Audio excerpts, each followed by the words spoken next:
Bueno, pues acabamos el módulo, ya hemos acabado con Javier Miró el módulo 2 de cambio climático y ahora comenzamos el módulo 3 en el que vamos a hablar de la transición energética, que realmente ya lo empezamos ayer con Antonio Turiel, de la transición mineral, de la demografía, punto básico súper importante de cómo va a ser el futuro, y también de la urbanización planetaria, que la tenemos que cancelar porque era la clase de 8 a 9 con Paz Such. Ahora le diré a ver qué es lo que hacemos, pero por el momento vamos a empezar ahora con Juan David Semperés Ubanabón. Él es compañero de mi departamento de Geografía Humana, pero también es mi jefe, es el director del departamento.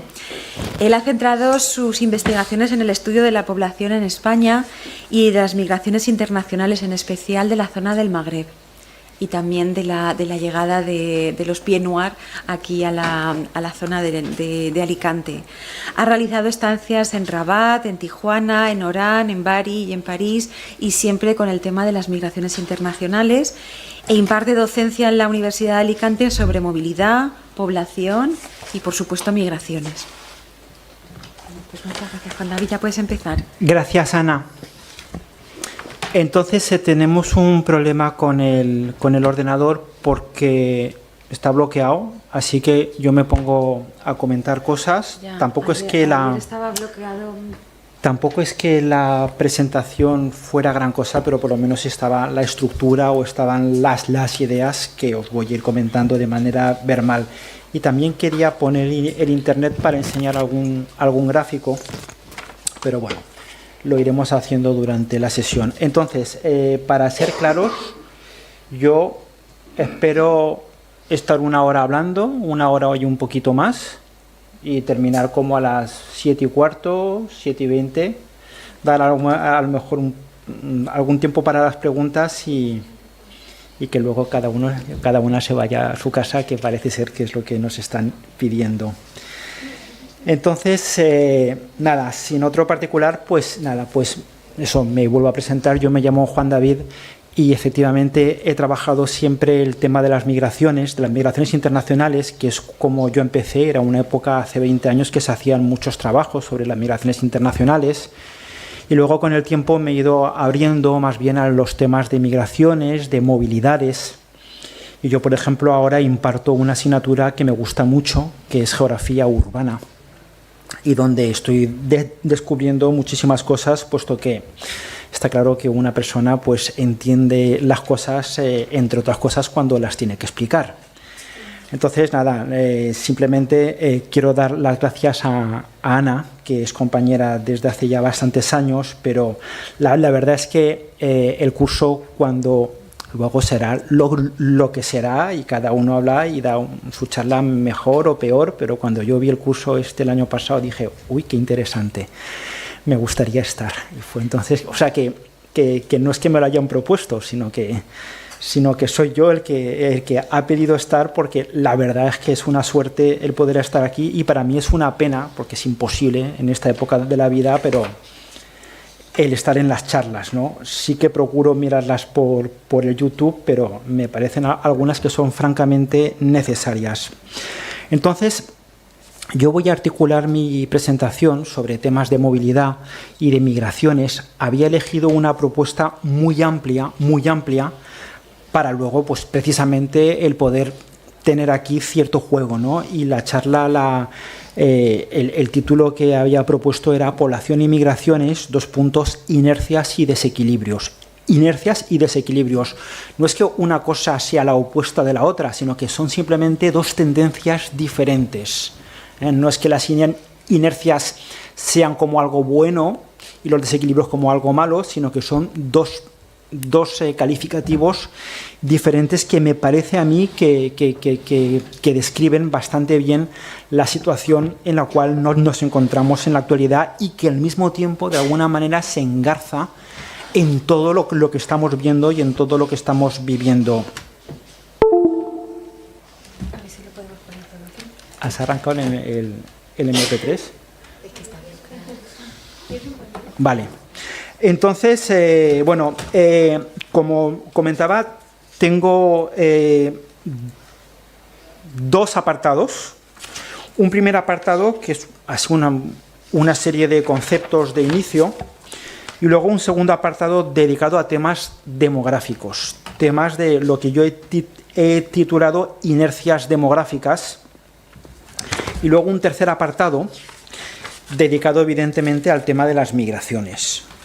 Pero no de las migraciones internacionales solamente, sino de las migraciones y de las movilidades en general. Entonces, lo primero que me gustaría comentar es algunas ideas de inicio, porque sobre temas de población son temas que suscitan mucha inquietud y que al mismo tiempo suscitan cierta confusión, ¿no? Entonces, bueno, lo primero es que aquí, bueno, creo que por primera vez en el curso que empezó la semana pasada estamos trabajando temas de población y que la clase es una clase dedicada a temas de población que no es lo mismo que cuestiones demográficas, ¿eh? O sea, que así para dejar un poco tres ideas claras, lo primero es que la población, pues como os podéis imaginar, es un conjunto de personas que viven en un determinado territorio, que sea el planeta entero, que sea una región, que sea una ciudad, ¿eh? Y es un objeto de estudio, la población, que es absolutamente transversal y que se estudia desde numerosísimas perspectivas, o sea, desde temas culturales, pues las etnias o las culturas o las religiones, los idiomas, desde la economía, desde la política, desde la historia, desde la antropología, desde la epidemiología, que son cuestiones súper importantes, y evidentemente también desde la geografía. O sea, que son temáticas en realidad que son absolutamente centrales, que son apasionantes, porque están en la misma esencia del ser humano, ¿no? Temas como el envejecimiento, temas como la dependencia, temas como el crecimiento, el decrecimiento, temas como la desnatalidad, temas como las diferencias entre sexos a nivel numérico, simplemente numérico, cuestiones como la urbanización, cuestiones como la migración, son cuestiones que son absolutamente centrales, aunque a veces puedan parecer, yo mismo cuando era pequeño, cuando estaba en el colegio, pues cuando veía una pirámide demográfica, pues me parecía súper aburrido, ¿no? Y me he dado cuenta de que a lo mejor es que hago yo de eso el objeto de mi trabajo, pero que son absolutamente, como digo, temas absolutamente centrales. Todo eso es la población. Y por otra parte tenemos la cuestión de la demografía. La demografía es una disciplina, es una ciencia muy matemática, muy estadística, que ha crecido mucho a partir del momento en el que empiezan a aparecer los ordenadores, en los años 40, en los años 50, y que estudia no tanto las características de una población, como sucede con los estudios de población propiamente, sino la población per se. Es decir, la demografía lo que hace es trabajar el tamaño de una población, la estructura, la evolución, las dinámicas, centrándose en natalidad, centrándose en mortalidad, en nupcialidad, por ejemplo, o cómo la gente se empareja desde un punto de vista cuantitativo, o en los hogares, o en la soledad, que son estos últimos temas que no vamos a tratar aquí, pero que son temas que son absolutamente esenciales, sobre todo porque los cambios se están acelerando. O más que decir que los cambios se están acelerando, hay que decir que estamos llegando a un momento en el que los cambios se notan. No es lo mismo cumplir de 40 a 50 años a nivel individual, de 40 a 50 años, que cumplir de 70 a 80. Son 10 años, pero el envejecimiento como que pasa a nivel individual, pasa unos umbrales, donde es pérdida del trabajo, pérdida de autonomía, y nosotros a nivel social estamos en un momento en el cual ciertas sociedades están llegando a unos umbrales que son, vamos a decirlo, interesantes, ¿no? Es diferente hablar de una persona individual que hablar de una sociedad, evidentemente. Ideas. He hablado un poco de población, he hablado un poco de demografía, y ahora ya dentro de lo que es la demografía, el decir simplemente que en la demografía hay dos dimensiones. Una dimensión natural, que es la dinámica natural de la población, que es la natalidad y la mortalidad, todo el mundo eso lo conoce, y una dinámica migratoria de la población, que es la inmigración y que es la emigración. Simplemente lo comento porque son las dos dinámicas en torno a las cuales yo voy a hacer la estructura que estoy comentando ahora. Voy a hablar primeramente de una dinámica natural y después voy a hablar de una dinámica migratoria.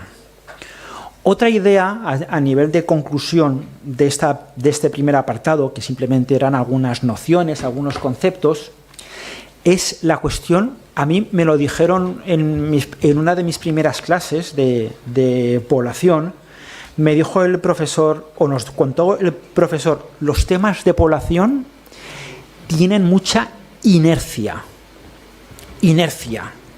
O sea, cuesta mucho acelerarlos y cuesta mucho frenarlos.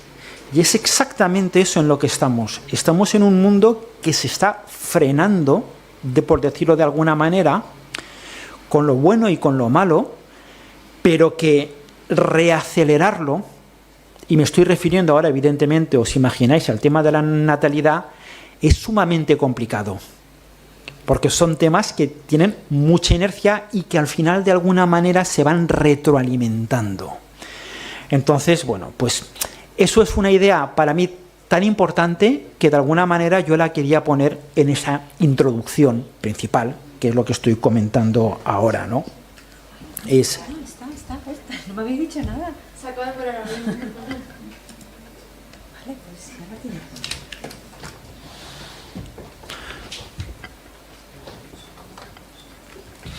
Pues ya que estamos, a lo mejor os pongo el gráfico ese, pero necesitaríamos el internet.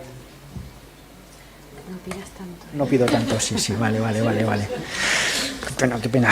Bueno, entonces, eso, hemos hablado de algunas nociones, he dicho un concepto que me gusta mucho, el tema de la inercia, y luego pues terminar un poco pues reforzando la importancia, ¿no? Porque ahora de alguna manera los temas de población preocupa, por ejemplo, la migración. Preocupa. Con razón o sin razón, se utiliza, no se utiliza, pero preocupa. Y es una cuestión que hay que mirarla a la cara. Efectivamente, y no me hablo solamente de la migración internacional, estoy hablando de las migraciones en general, que es lo que terminaremos comentando. Preocupa el tema del despoblamiento. El despoblamiento especialmente en un país como España, pero hay países en el este de Europa que de alguna manera se están vaciando. Aquí nos estamos vaciando algunas regiones. Estamos asistiendo a un proceso, que es una cosa que diré al final, de concentración de la población. Preocupa el tema del envejecimiento. Del envejecimiento preocupa, evidentemente, porque el desequilibrio entre mayores y jóvenes a partir de un cierto momento, o de población activa y población inactiva, a partir de un cierto momento, pues se vuelve insostenible desde el punto de vista económico y de bienestar al que estamos acostumbrados. Ojo, siempre está nuestro umbral de tolerancia y nuestra costumbre. Nosotros no somos nuestros padres, ni somos nuestros abuelos. Los míos, por ejemplo, vuestros bisabuelos, si vosotros estéis en los 20 añitos, que son las personas que conocieron una guerra, por ejemplo, es otro contexto. Pero para los estándares, pues evidentemente son líneas, son temas que preocupan. El tema del envejecimiento, el despoblamiento, el tema de la migración, el tema de la desnatalidad, que yo ya me salto la palabra baja natalidad y digo ya desnatalidad. Cuando la baja natalidad lleva 50 años, ya estamos hablando de otra cosa, ¿no? Bueno, pues eso. Entonces, voy a poner aquí tenéis un poco el esquema y luego un apartado dedicado a cuestiones demográficas y que lo he titulado Inercias demográficas. inercias, para insistir mucho, que son tendencias que se llevan dando a veces 2 siglos, otras veces 50 años, pero que salir de ellas no se puede, no lo hemos conseguido hasta ahora. Básicamente porque las tendencias y las presiones económicas son muy fuertes y son las que de alguna manera están detrás de todo lo que detrás de todo lo que estamos mencionando. Quien dice, por cierto, que algo tiene mucha inercia, al mismo tiempo está diciendo que esa dinámica es predecible. Y eso es una realidad absoluta. Nosotros y nosotras ahora mismo, en cuestión de población, sabemos las personas que seremos dentro de 30 años, porque esas personas están ya ahora aquí. Son los niños y las niñas, y los que están, son los que habrá dentro de 30 años. Y las mujeres que tenemos en la actualidad, o que tendremos dentro de 30 años en edad de tener hijos, son las que actualmente están naciendo. O sea, no hay mucho truco. Hay la variable de las migraciones, que España utiliza bastante, pero quitando eso, es una cosa bastante determinada. Bueno, entonces, lo primero, vamos a hablar, que es cuando uno siempre empieza a hablar, el primer tema que habla cuando trata temas de población, es hablar del crecimiento poblacional, en este caso el crecimiento demográfico. A lo largo de la historia siempre ha habido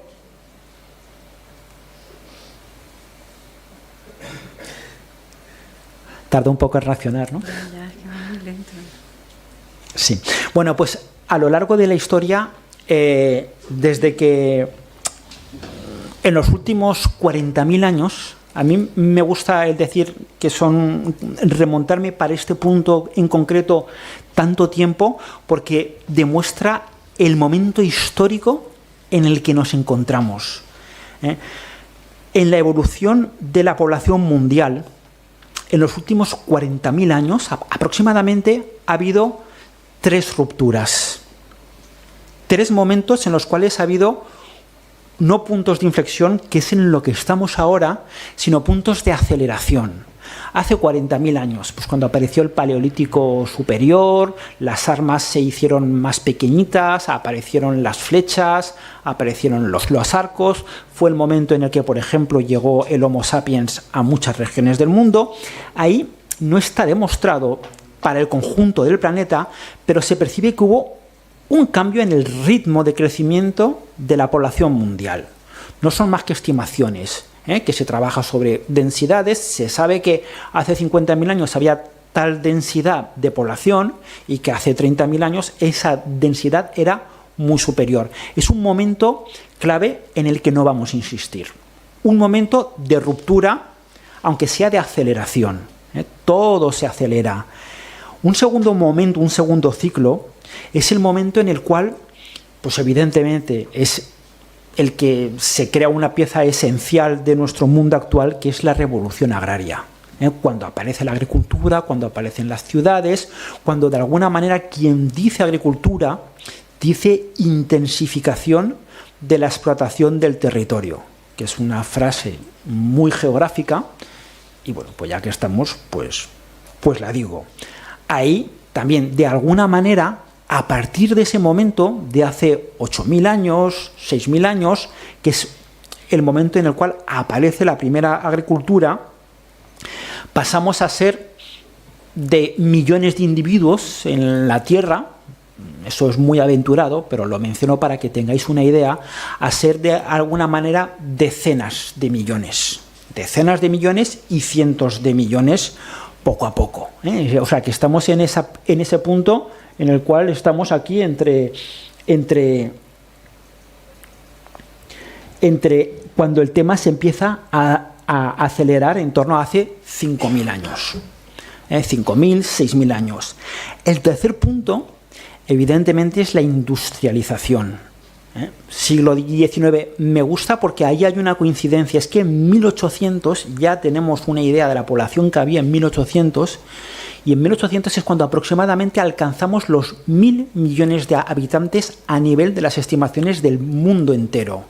Es decir, viene a coincidir con esos inicios de la Revolución Industrial, finales del siglo XVIII, inicios del siglo XIX, cuando llegamos a los 1.000 millones. Y efectivamente ahí se da una nueva aceleración y vamos a pasar de ser cientos de millones a ser miles de millones. 1800, 1.000 millones, 1920 y tantos, 2.000 millones, 1950 y tantos, 3.000 millones, 1970 y tantos, 4.000 millones, 1985, 5.000 millones. De eso yo ya me acuerdo de la noticia. Es decir, que estamos en un mundo en el que cada vez el ritmo de crecimiento se acelera. Allí entra una noción importante que siempre es difícil de captar, pero si nos metemos en un coche nos vamos a dar cuenta, ¿no? Estamos en un mundo en el cual no solamente estamos ganando terreno, ganando población, sino que la población que ganamos aumenta. No solamente estamos incrementando, sino que lo que se está incrementando es la aceleración. O sea, como la derivada. Es sumamente importante, porque ahora estamos justo en eso. A ver si voy a poder poner el siguiente gráfico. Mejor con la flecha. ¿Con la flecha? Sí, antes era... Sí, mira. A ver, otro gráfico que he hecho por ahí. Bueno, los datos me los he medio inventado, pero aquí los tenéis exactamente. 1927, 2.000 millones, 1960, 3.000, 1974, 4.000 y 1985, 5.000. Entonces, el momento en la historia en el que hemos crecido más, cuando éramos 2 millones, a lo mejor había un momento en el que crecimos más. Es el año 1964, según ya los datos que yo puedo haber calculado de las Naciones Unidas. Simplemente he visto cuánto creció la población en 1964 y la población creció, según los datos de las Naciones Unidas, un 2,39%. A partir de ese momento, baja. No baja de una manera continuada, baja, sube, baja, sube, baja, sube, baja, sube, pero digamos que lo que es el crecimiento, la aceleración, empieza a reducirse en el año 1964 al año siguiente. Es decir, que el año siguiente ya no crecemos a un 2,39, ya no pasamos a crecer a 2,41, sino que ya estamos creciendo a 2,37. No me acuerdo del dato exacto, pero de alguna manera la aceleración baja. Y ahora estamos exactamente en eso. Estamos en un momento en el que la aceleración está en torno a 0,8, 0,9. Crecemos poquito, pero seguimos creciendo. Pero el crecimiento se está frenando. Estamos en el coche. Estamos yendo muy rápido, pero estamos ya desde hace más de medio siglo, le estamos dando al freno. Con lo cual, el coche sigue avanzando, pero por cada unidad de tiempo avanza menos. Pero seguimos avanzando. ¿Qué es lo que sucede? Como en 1964 éramos 3.000 millones, pues crecer al 2% en 1960 era en realidad crecer menos de lo que estamos creciendo en la actualidad con 8.000 millones al 0,8, 0,9%. Pero lo que es y lo que importa aquí es no a nivel medioambiental, evidentemente, pero lo que importa aquí en cuanto a las cifras es el ritmo de crecimiento. Y estamos en un momento en el que estamos frenando, donde cada año a lo mejor sumamos más millones que en los años 60, pero en proporción a la población son menos millones claramente. Y eso es sumamente interesante porque son cosas que se están viendo a nivel mundial y que en su momento empezaron a verse a nivel de países y a nivel de regiones.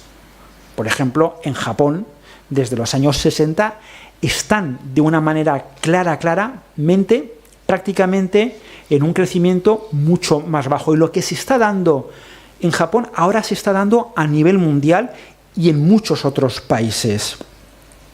La cuestión es cuándo se va a parar la población de crecer. Esa es la cuestión. ¿Cuándo va a parar la población de crecer y cuándo vamos a llegar a ese momento en el cual pues la población va a tener un crecimiento cero y la población va a empezar a tener a partir de ese momento un crecimiento negativo? Es decir, que va a empezar a perder población. Lo mismo que se está dando en Japón y que se está dando en muchos países en la actualidad, aunque el tema de las migraciones pueda influir, se va a dar en cierto momento en el conjunto del planeta. Según estiman las Naciones Unidas en su escenario medio, estamos hablando de los inicios de la década del año 2080. Eso es importante, porque no es lo mismo pararse siendo 10.000 millones que siendo 13.000 millones. Todo es gestionable, y ahí ya meto una idea importante de la conclusión final que voy a comentar.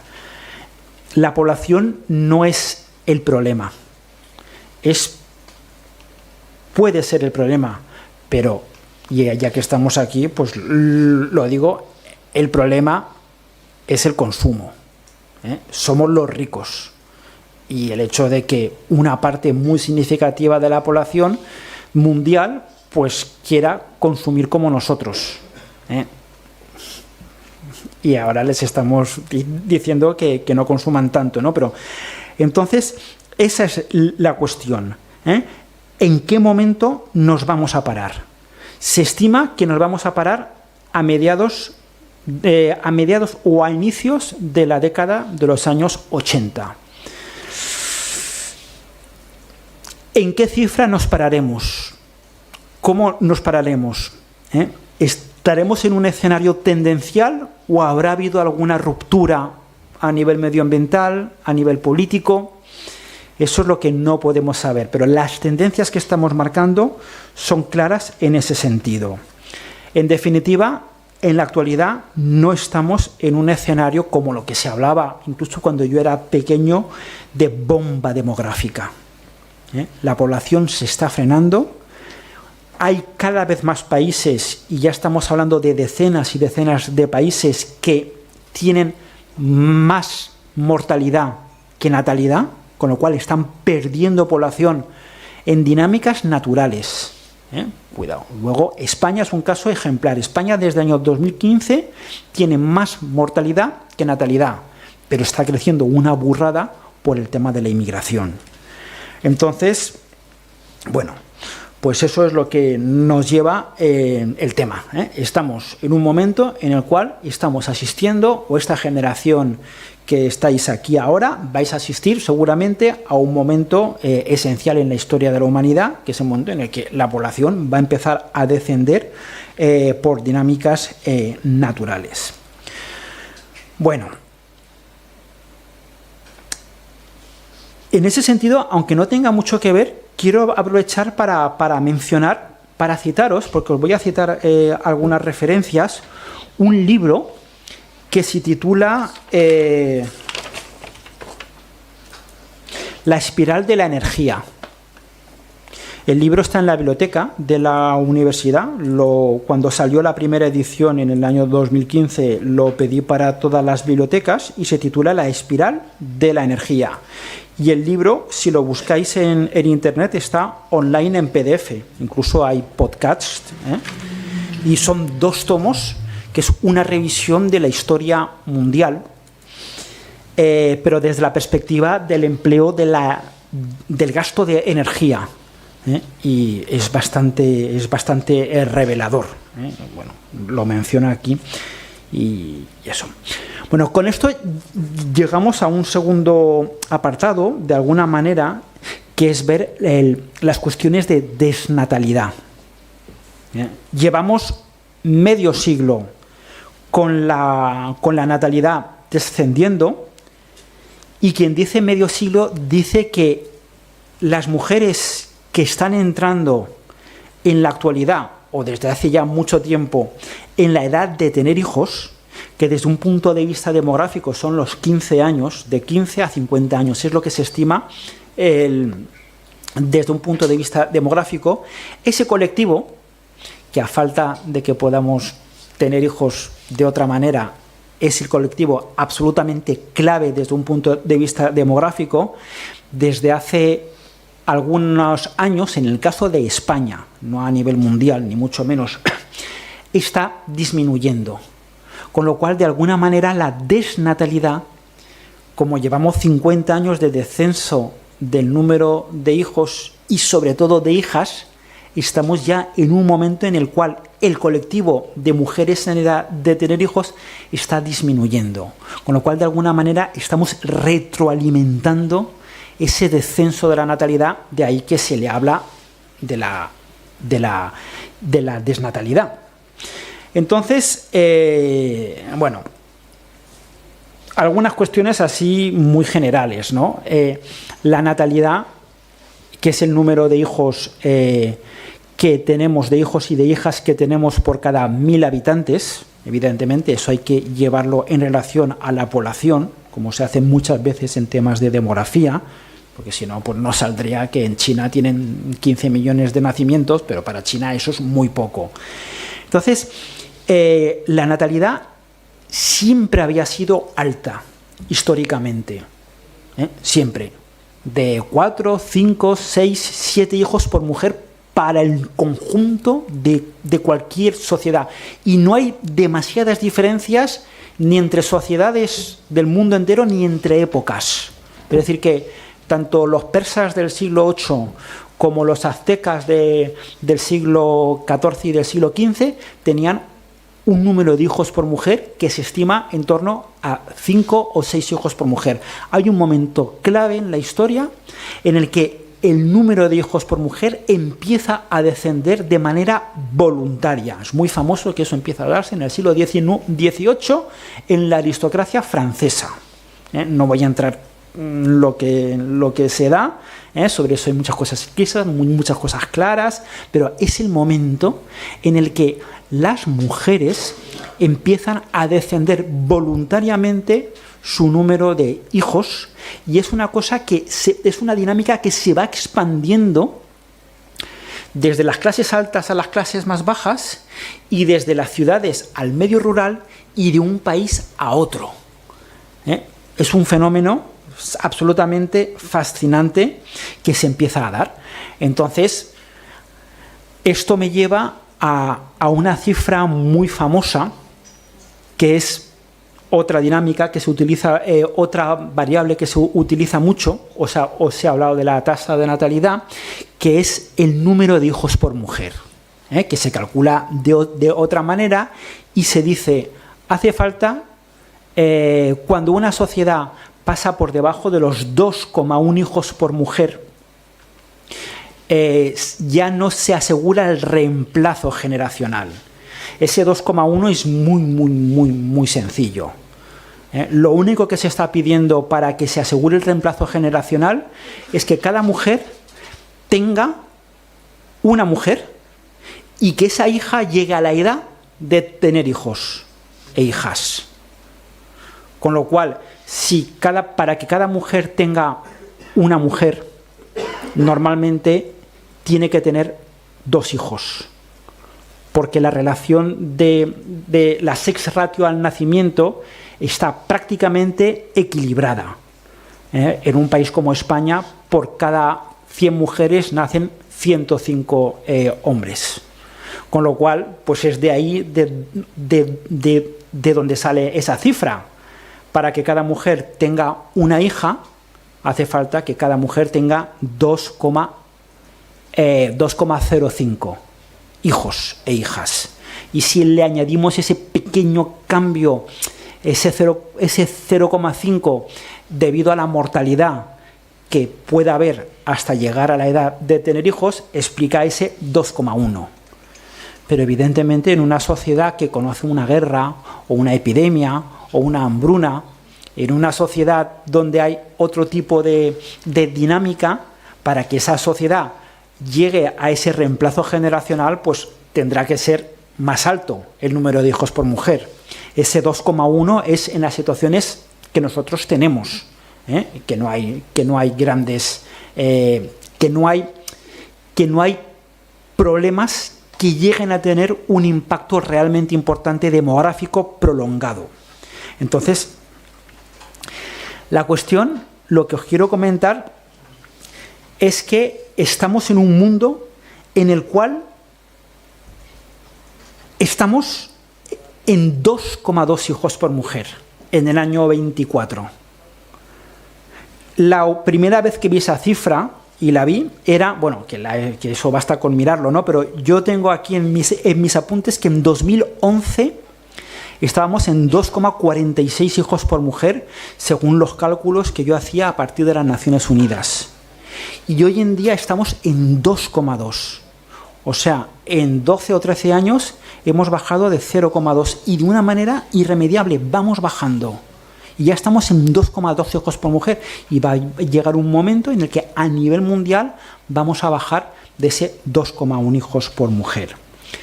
Eso es el descenso de la natalidad. A lo que vamos ahora, para otra cosa diferente, es la desnatalidad. Porque una cosa es que las mujeres del siglo XVIII y del siglo XIX encontraran medios para tener menos hijos y para tener menos hijas. Otra cosa es la situación en la que estamos ahora en muchos países, y ojo, no solamente países occidentales, sino países no occidentales, que eso es una cosa por la cual os quería enseñar, porque lo mencionaré después, pero estamos en una situación en la que, en el caso de España, que es un modelo en ese sentido, llevamos 50 años bajando la natalidad y llevamos 40 años por debajo del 2,1 hijos por mujer. Llevamos 40 años con una natalidad más baja de lo que necesitamos para regenerar la sociedad de manera autóctona, otra cosa es echar mano de la migración, y 40 años es otra cosa ya, no es una natalidad baja, es una desnatalidad. Entonces, claro, ya no son las mismas cosas, ya no son los mismos factores.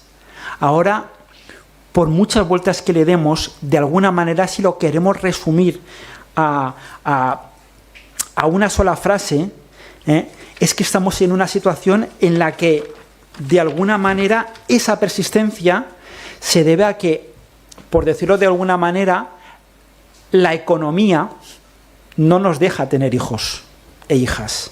Porque si le preguntamos a la gente de 30 años o de 25 años incluso, pues la gente querría tener hijos e hijas. Le querría tener, si lo preguntamos, y cuando se pregunta, la gente tiene menos hijos de lo que les gustaría. Y eso se puede hablar mucho y se puede detallar mucho de alguna manera, pero yo me gusta resumirlo a que la economía no nos deja tener hijos. La economía está en guerra contra la juventud, y lo sabéis. La economía está en guerra contra la gente mayor. La economía está en guerra contra los niños, contra las niñas. No nos dejan, no podemos. A mí hay un gráfico, una foto que me encanta, qué pena que esto reaccione tan lentamente, pero vamos a poner la foto. Me la encontré hace algunos años por ahí por internet y dije, esta es la mía. Esto es absolutamente espectacular. Es el anuncio de una publicidad de Google es de Google y de Apple, que ofrecían a las mujeres de la empresa pagarles la congelación de los óvulos. Eso ya es un clásico, esto es de hace 10 años, para tener los hijos más tarde. Es decir, es para mí absolutamente simbólico, ¿no? Es el sistema económico dice, ahora tienes 30 años, estás en tu momento de crecer económicamente, pues lo que vamos a hacer es nosotros, para que no pienses en eso, te pagamos la congelación de los óvulos para que puedas tener los hijos cuando ya estés estabilizada. Y para mí es absolutamente simbólico cómo el sistema económico empuja a las parejas de muchas maneras, por la vía de no tener trabajo, por la vía de no tener vivienda, por la vía de no tener... Pero de muchas maneras empuja a la gente a tener los hijos más allá de lo que la naturaleza nos permitiría. Oficialmente son los 45, 50 años, pero aquí, efectivamente. ¿Qué pasa, evidentemente, en el momento en el que tenemos hijos a los 38, a los 40? Pues que ya no podremos tener 2 hijos, o más difícilmente, o 3. Entonces, pues efectivamente, tenemos ahí una situación en la que pues hay una situación de que el sistema económico, estamos en tal espiral económica, a nivel de sociedad, a nivel de país, a nivel de la prima de riesgo, a nivel del crecimiento, a nivel de rebajar la deuda pública y a nivel individual, que efectivamente una guerra, un conflicto con distintos elementos, con todo el que no es productivo inmediatamente, y evidentemente un nacimiento pues no lo puede ser. Eso es un factor. Y luego otro factor también para mí muy vinculado, si lo podemos juntar todo, es el tema del individualismo. Del individualismo, el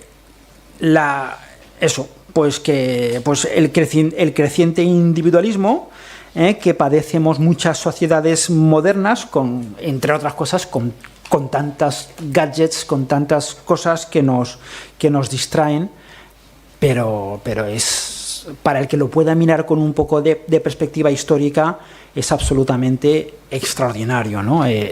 Como, por ejemplo, el cine se ha privatizado, ahora el cine está en casas, en su momento pues fue el aseo, fue la cocina, fue la lavandería, que antiguamente era comunitaria, actualmente ya está privatizada, está dentro de las casas, pues el ocio absolutamente privatizado, ¿no?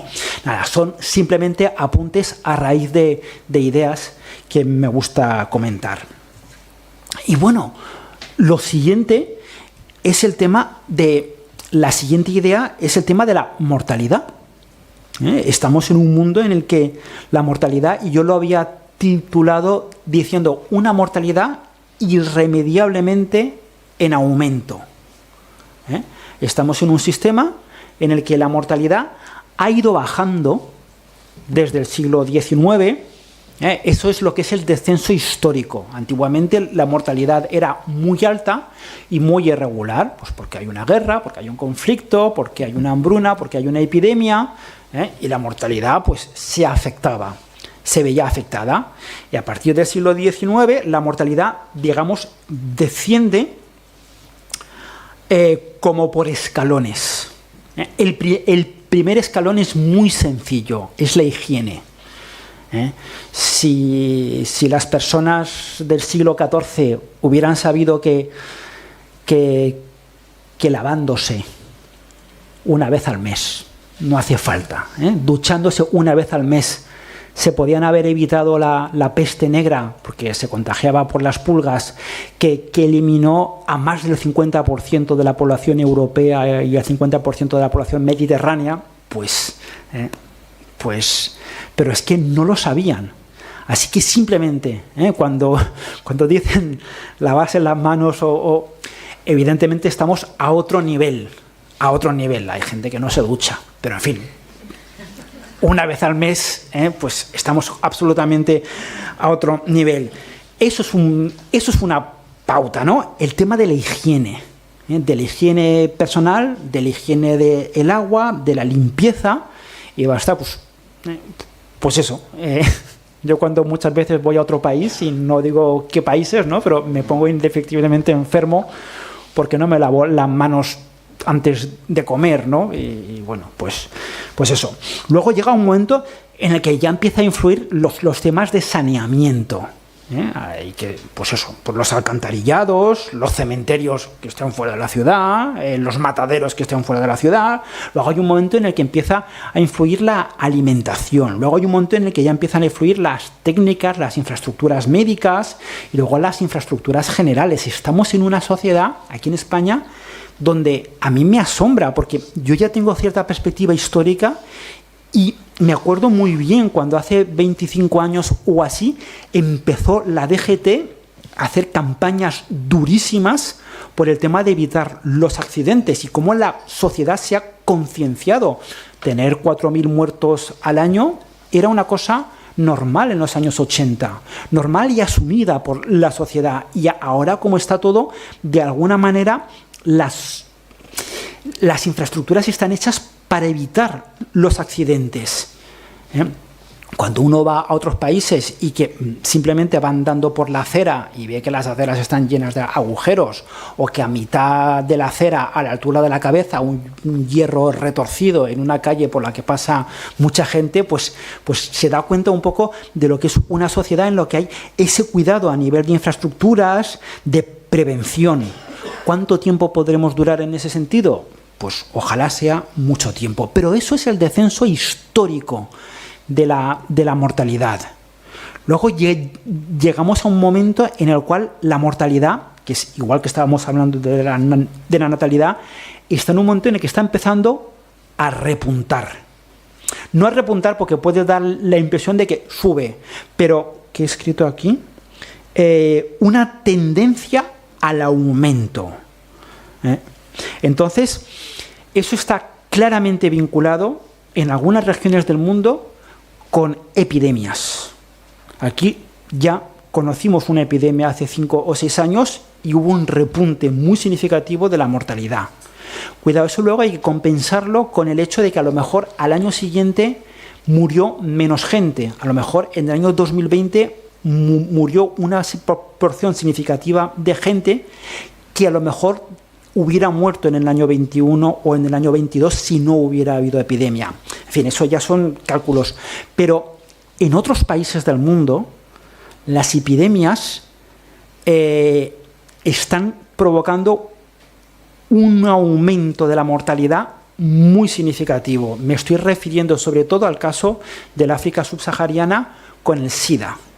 El SIDA en los años 80, 90, nosotros en Occidente lo transformamos en una enfermedad crónica de la cual ya no moría mucha gente a nivel de epidemia, pero un poco nos olvidamos de lo que sucede en el África, en los países subsaharianos, donde la porción de población que tiene que es seropositiva puede llegar a ser de 30 o 40%.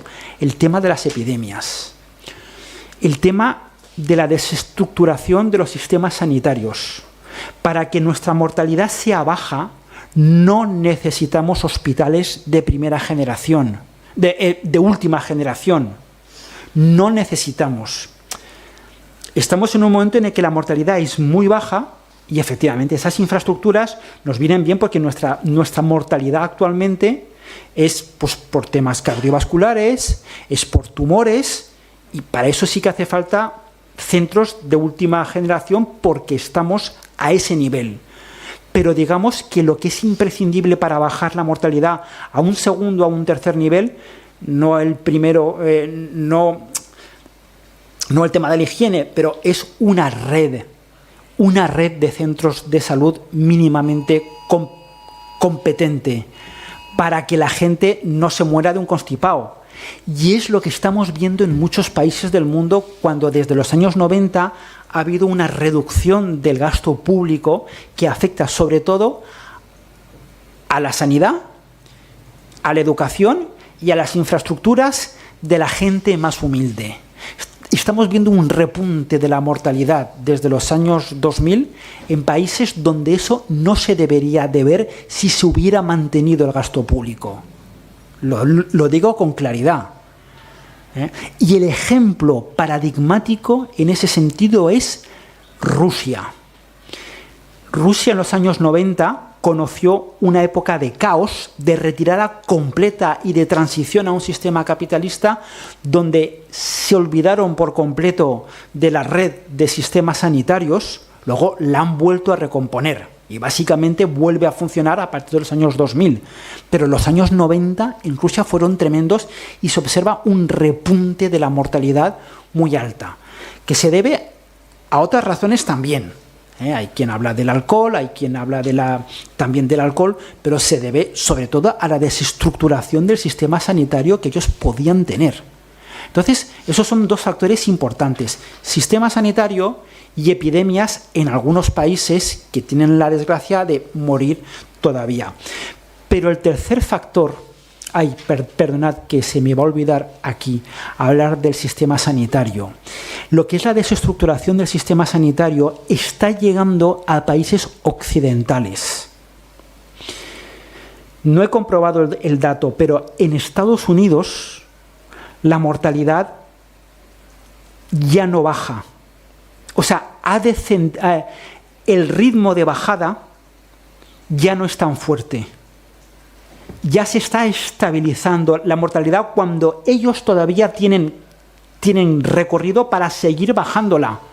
Si nos fijamos en lo que sucede en países como Japón o países como Suecia, en Estados Unidos la mortalidad deja de descender antes, cuando todavía tiene recorrido para descender. Y si uno se fija, porque los estadounidenses tienen estadísticas de todo y tienen estadísticas de la mortalidad en función del grupo étnico, pues se observa que entre los afroamericanos, entre los hispanos, desde hace ya alguna década la mortalidad está volviendo a aumentar, cuando podía seguir bajando si hubieran tenido un sistema sanitario mínimo, distribuido y accesible para todo el mundo. En Estados Unidos la mortalidad está dejando de bajar e incluso está volviendo a aumentar como consecuencia de esa desestructuración del sistema sanitario y de los problemas enormes vinculados con el sistema sanitario, pero también vinculados pues, con la alimentación, con las drogas que ellos tienen, con la obesidad.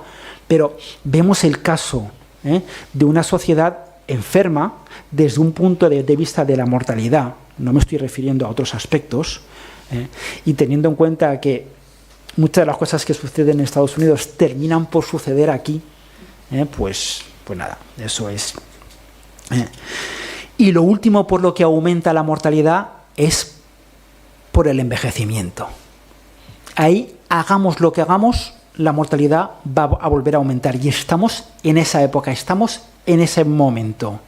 En España la mortalidad vuelve a aumentar sin saltos para arriba. Sucedió con el COVID, pero muy brevemente, pero pasito a pasito, cada año la mortalidad aumenta. Y aumenta simplemente por el envejecimiento, porque en una cárcel la mortalidad siempre es más baja que en un hogar, que en una casa de la tercera edad. Por mucho que cuidemos a la gente, al final las personas van a terminar falleciendo. Entonces, pues es lo que nos encontramos en ese sentido. Estamos en una época en la cual pues, la mortalidad vuelve a aumentar. Y a mí me hace gracia cuando se nos vende muchas veces, no sé con qué medios económicos, pero que poder aspirar a vivir 120 años o 150 está chupado. No es posible. A un nivel individual, que un Putin o que un Xi Jinping ya terminen siendo monstruos que vivan durante 200 años, no lo sé. Cambiándoles las partes del cuerpo, y me estoy refiriendo a un comentario que hicieron ellos con micrófono abierto en septiembre, entre ellos hablando a micrófono abierto, no sé si aquello fue una trampa que les tendieron o si es un bulo o lo que sea, pero que estaban hablando de la inmortalidad entre ellos. Nos faltaría más. Los dictadores siempre nos hemos podido librar de ellos porque al final se mueren. Imaginaros lo que puede ser un Putin de 140 años. O sea,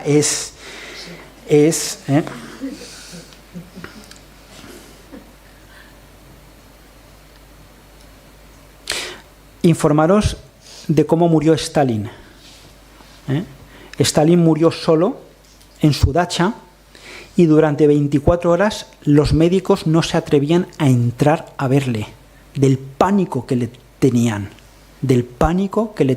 Búscalo en Wikipedia. La muerte de Stalin, el guarda por la mañana vio que no decía nada y que no pedía el desayuno, y durante prácticamente un día no se atrevieron a entrar en la habitación.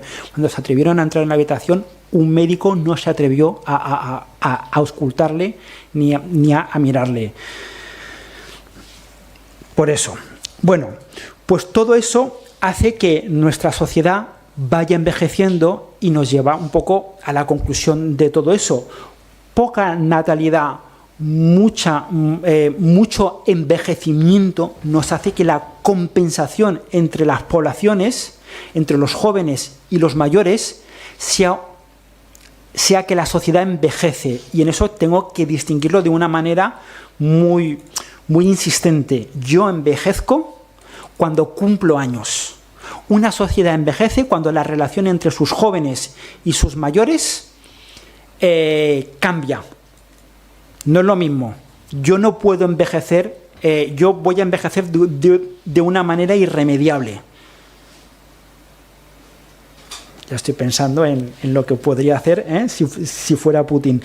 Pero la sociedad rejuvenece. Si nosotros ahora de la noche a la mañana tuviéramos 700.000 nacimientos en España, que es lo que había hace 50 años, pues de golpe la edad media de la sociedad española bajaría.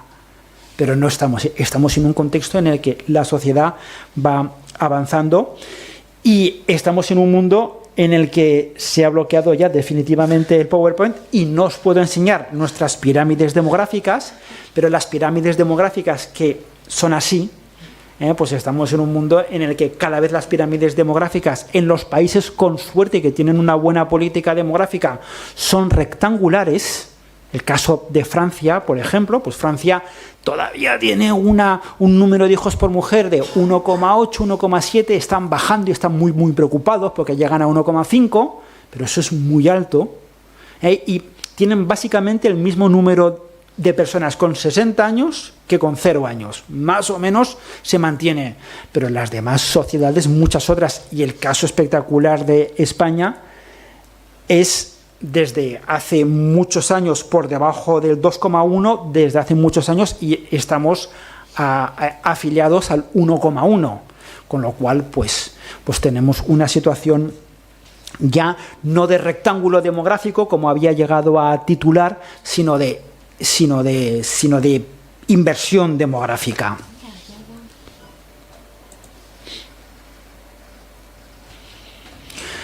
Una pirámide demográfica de una sociedad pretransicional. A medida que va pasando la pirámide, que va sucediendo, pues sucede algo muy normal, y es que la gente pues cada vez son menos. Pretransicional. Esto yo lo pongo por un ejemplo de una guerra, de cómo la guerra hace que se muerda una parte cuando morían los militares. Ahora en las guerras es conocido que los que no mueren son los militares, los que mueren es la sociedad civil, pero los que disparan, esos no mueren. Y una situación de Francia, no he vuelto a hacer el cálculo, pero aquí tenemos lo que os estaba comentando, una situación de pirámide demográfica que ya prácticamente es un rectángulo en una sociedad que más o menos compensa o pierde poquito. Pero aquí tenemos la situación de España, un poco vieja ciertamente, pero donde sí que se ve la situación en la cual pues hay mucha más gente de 40, 50 años, los baby boomers, así se nos llama en el conflicto generacional. Y bueno, pues aquí. Y lo que os quería enseñar antes, perdonad, el anuncio era este. Me encanta. Definitely someday, tendré un hijo, just not now. Y mujer joven y feliz porque ha contratado o su empresa le ha dado la posibilidad de tener hijos más allá de los 40 para que progrese económicamente. Para mí esto yo me lo guardaré porque es un símbolo, ¿no? Para mí absolutamente. Bueno, 3 detallitos sobre los temas de migraciones. Lo primero que os quiero comentar es un poco romper con el esquema de que las migraciones son migraciones internacionales. Esto es un gráfico de un cuadro de las migraciones internacionales según las Naciones Unidas. Las migraciones son migraciones internacionales, son migraciones internas, y os aseguro, la proporción ahora no la sé ahora mismo, pero que de cada 10 personas que se desplazan, 8 o 9 son personas que se desplazan dentro de su propio país, y no tenéis más que pensar en vuestro propio currículum migratorio, cuántas personas aquí han nacido en Alicante y viven en Alicante. Yo mismo no soy nacido en Alicante, así que un poco el mirar, y luego hay una tercera dimensión que no es tanto migración, pero es lo que yo he definido un poco como las migraciones intrametropolitanas. Eso lo mencionaré justo al final ahora, dentro de apenas 3 minutos, porque eso está muy relacionado con las dinámicas que se están dando en la actualidad a nivel urbano. Es decir, como la gente en realidad está siendo expulsada de los centros urbanos en cada vez más ciudades, y lo que me resultaba inimaginable es que esa dinámica yo la entiendo para Londres, para París, para Nueva York, que no me pueda comprar un piso yo en el centro de Londres, lo admito, pero que eso haya llegado a una ciudad como Valencia, como Madrid, como Barcelona, como Alicante, me parece sumamente revelador, ¿no? Así que bueno, a nivel, esa es la idea, migraciones internacionales muy importantes, migraciones internas que en realidad se estudian por separado. No sé por qué, son el mismo fenómeno. Está claro que las migraciones internacionales son afectadas por las políticas, y las políticas son muy importantes para las migraciones, evidentemente. Evidentemente, estamos en un mundo en el cual, si una persona es africana y quiere desplazarse hacia Europa, sufre de unas políticas que realmente frenan las migraciones, y que eso explica que sean objetos de estudio diferentes, pero muchas otras dinámicas son realmente muy parecidas en las migraciones internas y las migraciones internacionales. Sobre las migraciones internacionales, ¿qué me gustaría a mí mencionar si tuviera que mencionar algunas ideas? 2 ideas, 3 ideas. La primera idea podría ser que estamos en un mundo en el que está creciendo todo tipo de movilidad.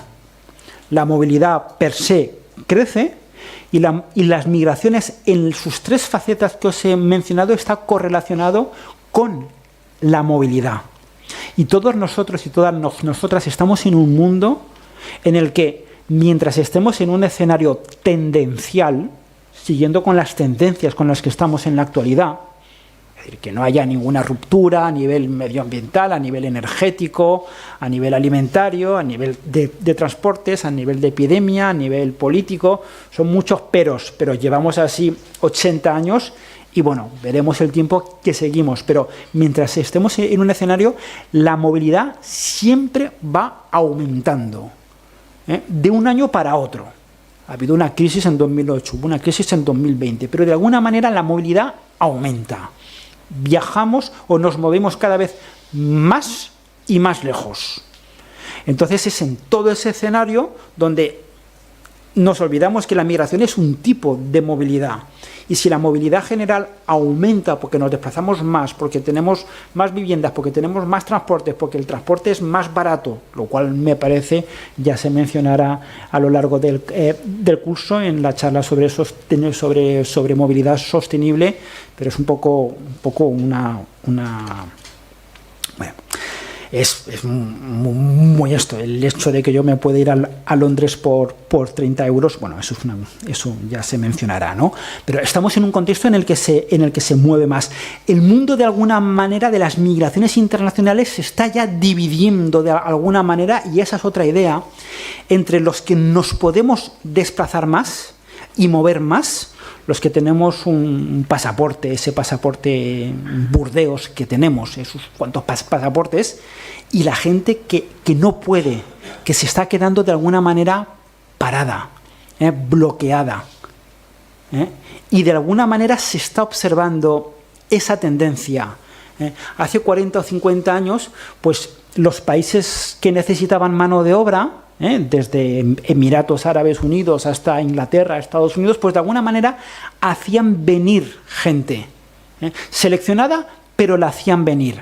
Ahora estamos girando hacia un mundo en el cual ya no necesitamos tanta mano de obra, la seguimos necesitando para cada vez más empleos que vamos, para un número de empleos que veremos el tiempo que van a durar, pero que de alguna manera ya con nuestra propia población precarizada se observa que estamos llegando a un límite en lo que es el sistema migratorio, que cada vez más está dividido entre gente que no puede y gente que se mueve. Aquí este gráfico me gusta mucho porque es un gráfico de esos desplazamientos a nivel mundial y que demuestra cómo las migraciones de sur a norte son muy importantes, pero no son mayoritarias. Aquí, según el gráfico que estemos utilizando, vamos a agarrar el primero, que dice que las migraciones de sur a norte, lo más abajo, son 74 millones. Eso era en el año 2013. No he vuelto a ver un gráfico. Y que las migraciones de sur a sur son 73 millones, prácticamente una cifra parecida. Y que las migraciones de norte a norte son 54 millones. Simplemente que veamos un poco dónde nos situamos en ese sentido, ¿no? Y de migraciones internas, me gustaría a mí comentar alguna idea sobre que, por ejemplo, para hablar del caso de España, es la idea que me gustaría comentar es que estamos en un mundo en el que se está dando una especie de cadena de despoblamientos. Si nos fijamos en el tipo de territorio, los primeros territorios que empezaron a despoblarse ya en el siglo XIX fueron los territorios de montaña. En el siglo XIX o hasta los años 20 del siglo XX, en los valles de montaña había gente viviendo en zonas aisladas, en zonas relativamente aisladas. No vivían en la cabecera comarcal, sino que vivían realmente en los valles, en las partes altas de los valles. Eso me llamó la atención una vez que lo pude comprobar, cómo desde los años 20 ya hay valles, me estoy hablando de los Pirineos, por ejemplo, que ya empiezan a despoblarse. Es como si la población fuera retirándose del territorio. No estamos hablando solamente del despoblamiento actual, de los años de la actualidad, de los municipios pequeños que hay en España, que hay en Castilla y León, que hay incluso en Alicante. Estamos hablando de una tendencia que se da desde el siglo XX en las zonas de montaña o en las zonas aisladas de los municipios que no son de montaña. Esos son los primeros lugares que de alguna manera se están despoblando en el siglo XX. Ahora estamos en una situación en la cual se está terminando de despoblar los municipios, ya municipios del mundo rural, no de montaña, sino simplemente del mundo rural. Cuando uno se mira, por ejemplo, la Vall de Seta, aquí en Alicante, pues los municipios como Quatretondeta, que es la región más despoblada de toda la Comunidad Valenciana, el municipio de Tollos, está a 25 minutos de la autopista, está a 25 minutos de Cocentaina y ya no hay gente. Con lo cual estamos en ese momento.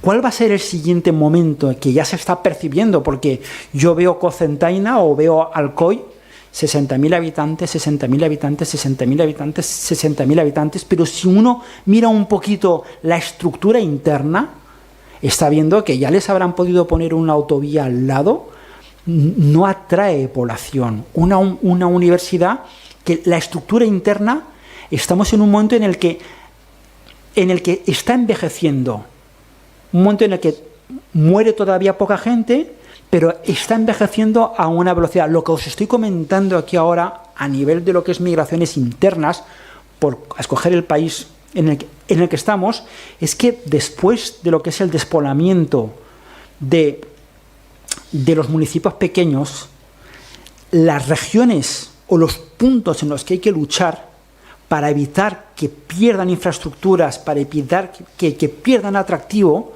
son las cabeceras comarcales.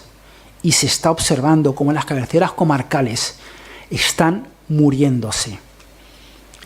En Alicante, que estamos en la región quizás más dinámica, quitando las grandes ciudades como Madrid, de España, las cabeceras comarcales que no son litorales se están muriendo. No se nota todavía en Villena, no se nota en Elda Petrel, que es una gran conurbación, no se nota en Alcoy porque no lo vemos, pero cuando uno mira el dinamismo interno a nivel demográfico y a nivel económico, se da uno cuenta de que, cuidado, aquí es donde hay que transformar. No podemos evitar el despoblamiento de 5.000 municipios de España, pero sí que hay que pelear por las cabeceras comarcales. Y si nos vamos ya al siguiente nivel de las grandes ciudades, eso simplemente, las grandes ciudades no están perdiendo población. Valladolid no está perdiendo población, claro que no, pero sí que está perdiendo. ¿Por dónde se empieza la pérdida de población? Que no se nota, porque hay mucho dinamismo, está chupándose toda la población que hay en Castilla y León, pero los jóvenes de Valladolid, la gente formada, se está marchando. Aquí en Alicante, cuando uno piensa en todas las titulaciones que hay en la Universidad de Alicante, cuando uno piensa en lo que es la oferta de empleo que hay para la mayor parte de esas titulaciones, se va a dar cuenta que no hay salida. Alicante hay salida, hay empleo para servir cafés y para trabajar en el turismo. Y luego no deja de ser un territorio importante. Pero si yo estudio, por ejemplo, biología o si estudio económicas y luego me especializo en finanzas, evidentemente estoy comprando un pasaporte para irme fuera. Lo que quiero comentar aquí es que muchas ciudades ya grandes son ciudades que no están perdiendo población, están todavía ganando, pero están perdiendo a su población más formada. Solamente hay una ciudad en España que atrae a la población más formada. Es Madrid, ni siquiera Barcelona, que sigue ganando mucho, evidentemente, pero Barcelona desde hace 15 o 20 años no aguanta el ritmo de Madrid.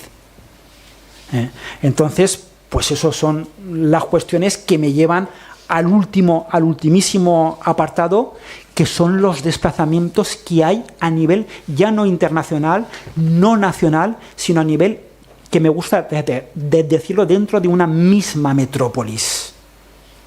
Metrópolis de Alicante, Elche, metrópolis de áreas metropolitanas.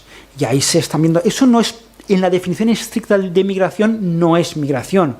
Porque si yo me voy a vivir a Castalla, y está pasando, porque no, siendo profesor de universidad, no encuentro un salario, no encuentro una vivienda en Alicante y me tengo que ir a Castalla, donde ahí sí que puedo comprar una vivienda, eso no me cambia el formato de vida, no es una migración, puesto que sigo trabajando en el mismo sitio, sigo teniendo las mismas amistades y tal, pero ahí ha habido una expulsión y estamos en un mundo en el cual a la población se la está expulsando. Y no me estoy hablando solamente a las personas que les construyen una carretera en África o que les ponen una plantación de soja en el norte de Argentina o que los expulsan. No, estoy hablando de expulsiones dentro de las propias ciudades occidentales. Estoy hablando de un libro que se llama Expulsiones,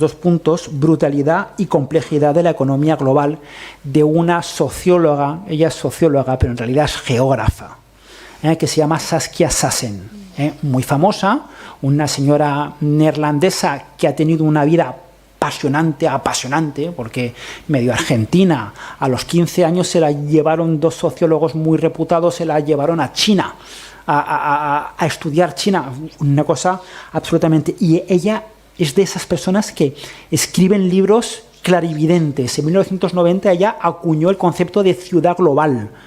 Y en el año 2011, ya está muy enferma y ya no va a seguir escribiendo, pero escribió este libro para mí de expulsiones, que estudiaba el fenómeno de expulsiones desde un punto de vista transversal, metiendo en el mismo saco a las clases medias de París y a las personas que están siendo expulsadas porque les han puesto una plantación de soja en Paraguay, y literalmente los fumigan para ver si se van.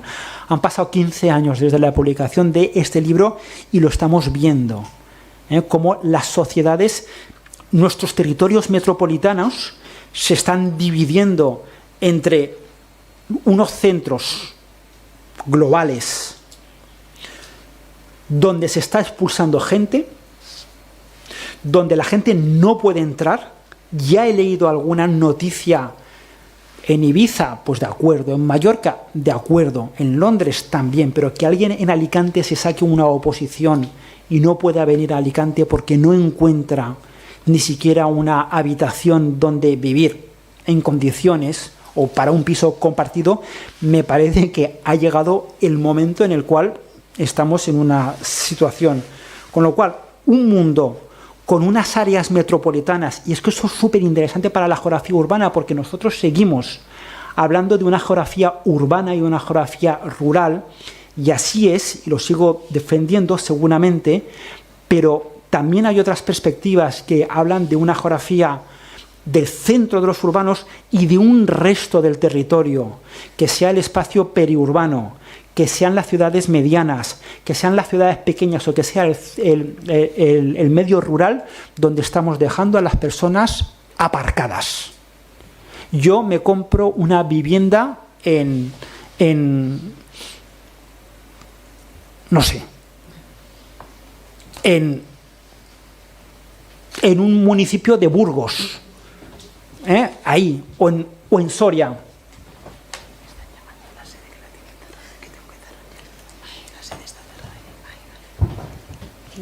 ¿Cinco minutos, sí. Odio pasarme, sí. Bueno, y pensad solamente, me he comprado una vivienda por 150.000 euros en el año 2008.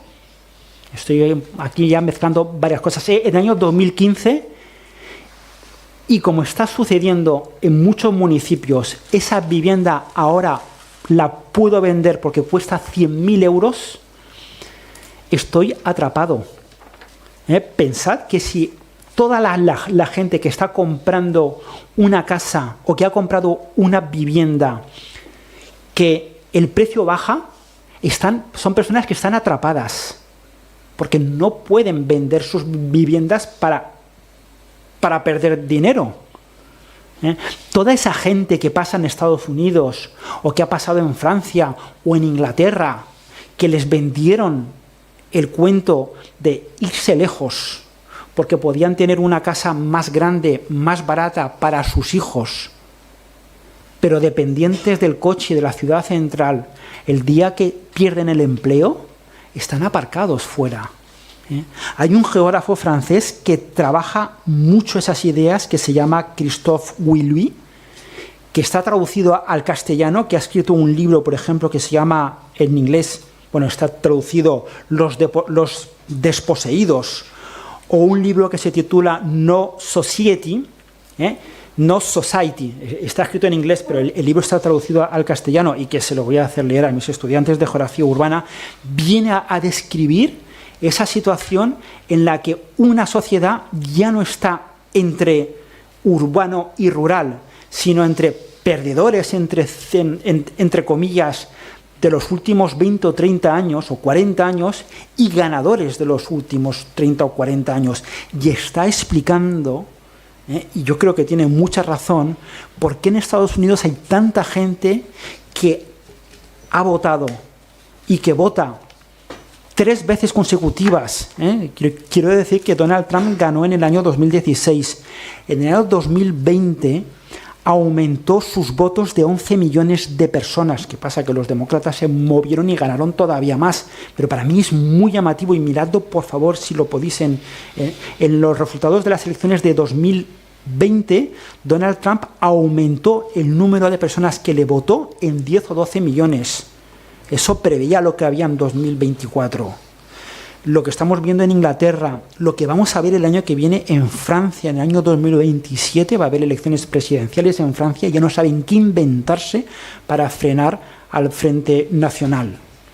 Y lo que vamos a tener aquí en España, de cada vez más gente aparcada, que se siente derrotada y que su reflexión es un poco votar en lo que estamos viendo. Sí, nos vamos corriendo porque nos pilla el viento. Bueno, como os he dicho, mañana seguiremos, pero online, ¿vale? En el Webex, en el documento, en el correo ese que os mandé. No, la sede va a estar cerrada. No, pero estaría los tipos de correos. Sí, es verdad. Mañana será en el de la sede, en el Webex de la sede, de la sala Miguel Hernández. Bueno, muchísimas gracias, Juan David. Perdonar que también ha venido Pat Such, que era la ponente. Gracias y buenas tardes. Venga, vámonos ya.